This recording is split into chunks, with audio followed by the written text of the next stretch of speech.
1968年的1月30日，有人在红海沿岸发现了一个闪烁着蓝光的物体，它当时正发出一种低沉的叹息声。一位女士拿起了它，蓝光瞬间转变成为了红色，叹息声也随即变得忽强忽弱。没有人能够解释这一变化的原因。随后，这个物体就被收纳到了研究设施中，因为是在红海旁捡到的，于是给它命名为红海物件。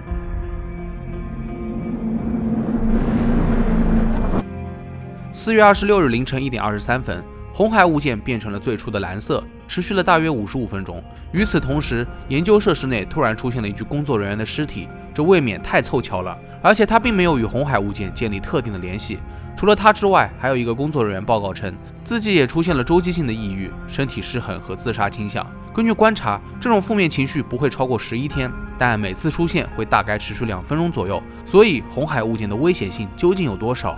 人类是否真的能够靠近它呢？仔细来看，这是一片初始颜色为红色的圆盘状物体，是由类似于朱砂和石材雕制而成的，表面有许多深度达到0.5厘米的环状刻纹以及未知符号，最深的刻痕有1到1.5厘米左右，整体直径有7.62厘米，可以被大部分人轻易地握在手里。不过，一旦被人所持有，红海物件本身的颜色就会发生变化。目前来说，变色的原因取决于持有者心中的遗憾、罪恶等等。除此之外，这个东西似乎还会对镜子情有独钟。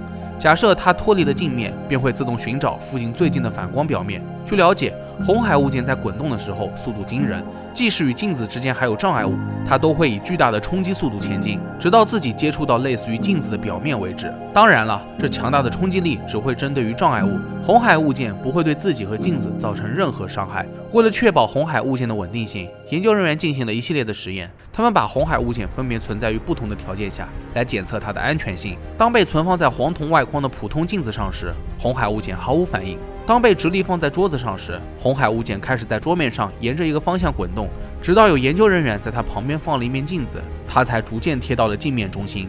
还有一次，研究人员尝试用手拿着镜子不停地移动，此时的红海物件跟随着镜子的移动而移动，速度还很快。但无论速度是多少，红海物件对镜子的冲击力都不会对彼此造成任何损伤。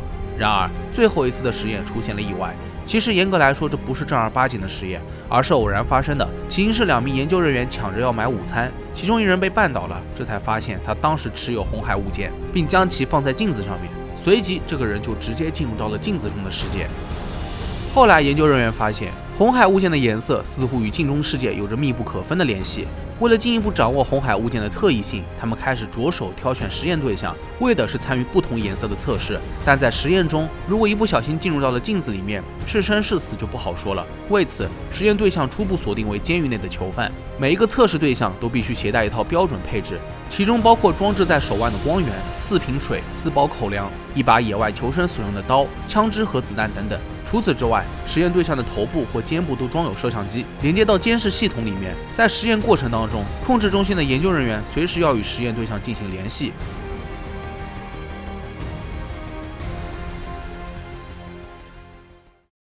首次实验对象是一名体格健壮的男性，他犯有谋杀罪且自杀未遂。实验开始前，该男子手持红海物件，此时他呈现出蓝色，因为有了之前误入镜中世界的先例，该男子也顺利进入其中。然而，此时的视野是一片浓郁的蓝色，一眼望过去，除了高高低低的草，没有任何可辨识的地标，就连树木和其他生物也难寻踪迹。大约走了500步之后，该男子发现了地面上有一个洞，像是原始社会时用某种工具挖出来的。研究人员命令该男子进入洞穴当中，因为没有任何梯子或绳索，该男子只好徒步进行。下到洞穴之后，他发现这里的色调不再是蓝色，而且沿着隧道继续走，泥土会慢慢变成混凝土围墙，还散发出强烈的恶臭味。隧道内部的光源是来自于天花板的灯具，远远看过去，里面一共有7扇门。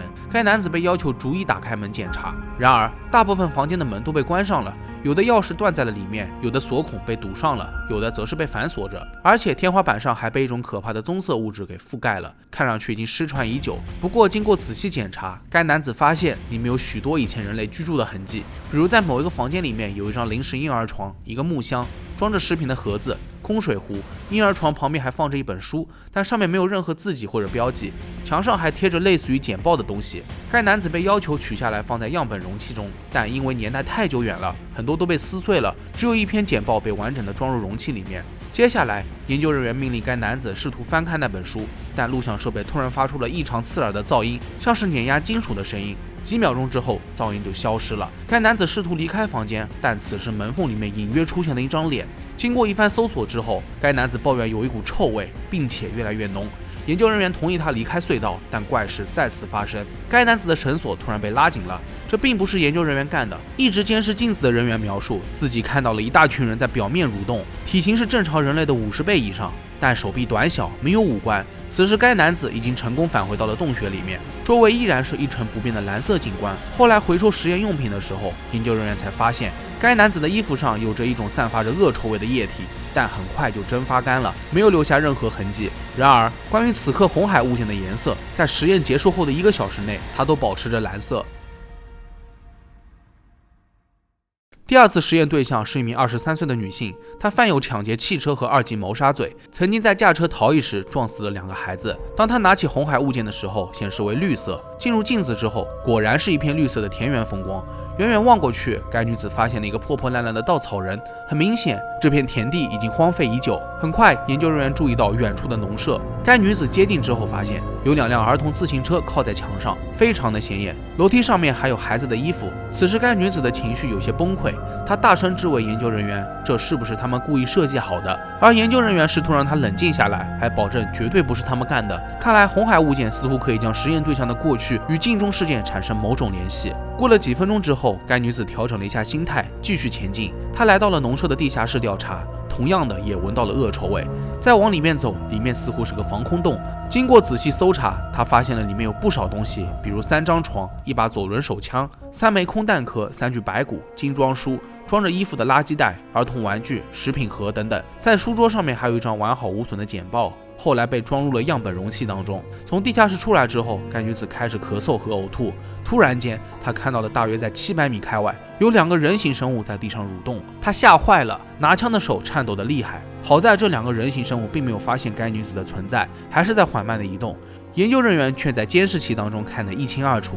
这2个巨大的生物爬行时，手臂会忽长忽短，但是好像只有上半身。可怕的是，它们没有任何面部特征。大约过了10分钟，这2个人形生物才消失在视野里。紧接着，该女子开始检查农舍的房间。奇怪的是，在2楼儿童卧室里面，衣服被扔了一地。她从窗户外面看去，整个农场一览无余。但从监视中，研究人员看到，竟然有300多个人形生物把农舍团团围住，还死死地盯着2楼的窗户。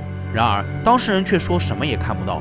后来，该女子被要求立刻折返，实验匆匆忙忙地结束了。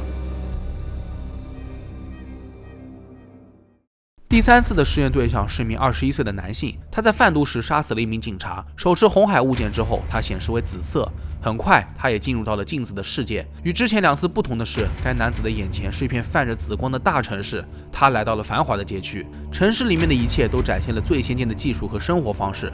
该男子决定来到最近的一座建筑物当中进行调查。门口的磁力锁系统早就崩溃了。他大摇大摆地走进里面，发现建筑物内就像是一个典型的企业会客厅。接待桌后面有2部电梯，该男子被要求到达最高1层，俯瞰整个城市。他发现只有1部电梯还能运行，而且按键上面没有13层和113层，最高是114层。在电梯上行过程中，一切平安无事。原来114层是一个广阔的休息室，往窗外望去，整座城市没有生命的迹象，就像是死一般的寂静。而且有一些建筑物的外表都渗透出了恶心的棕色胶状物体。在城市的边缘，该男子又看到了上一次实验当中出现的巨大人形生物，他正在高速公路附近移动。回到电梯之后，该男子发现74楼的按键亮了，于是打算前去查看。74楼像是一间医生办公室，签到表上的日期是1953年。根据记事本上的记载，在当时，医生使用一种煮的眼泪的棕色液体来清洗人们的罪过和心灵，而这种液体就是从无脸的巨大人形生物那里收集到的。该男子把标记着煮的眼泪的活液给撕了下来，保存在了样本容器中。当他试图离开这幢建筑物时，发现人形生物正朝自己走过来，他朝着天怒吼了几声，随后棕色液体果然从他们身上滴了下来。该男子吓坏了，直接陷入了恐慌之中，就连红海物件都给弄丢了。研究人员赶忙派出了一支救援警卫队，穿过镜面前去营救。在发现生物之后，直接用武器向人形生物的脸开了几枪，但此时子弹落在脸上之后，伤口当中又喷涌出棕色液体，所有的警卫都被无脸的人形生物吸收掉了，而此次实验全军覆没。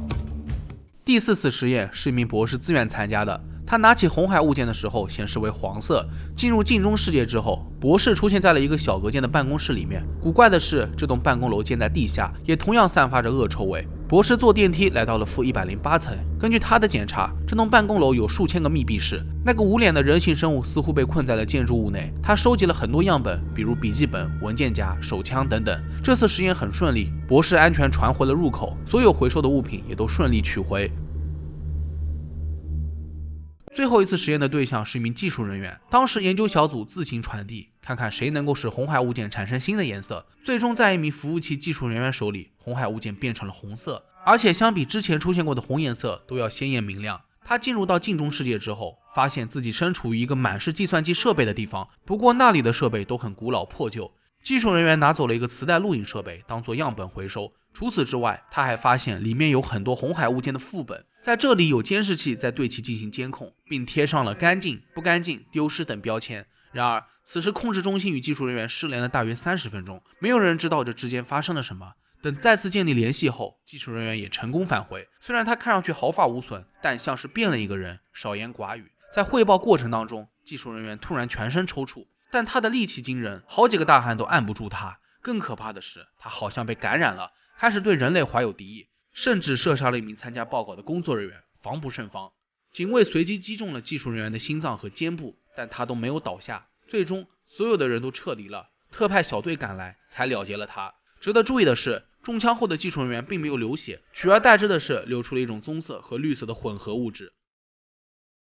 经过这几次的实验研究，我们可以看到有不少共同点，比如恶臭味、半身的巨大人形生物、棕色液体等等。也就是说，大家去过的都是同一个镜中世界，但打开的方式不尽相同。个人觉得，红海物件像是一种特殊的媒介，它连接着过去破碎的世界。有了它的存在，我们人类可以进入到镜子中的世界探访，但这又是一个万花筒。由于每个人都经历了不同的生活，所以通过红海物件出现不同的颜色而进入到镜中世界，大家看到的景象都是不同的。红海物件就像是镜中世界的唯一遗产，它可以洞察人类的内心，吞噬信念。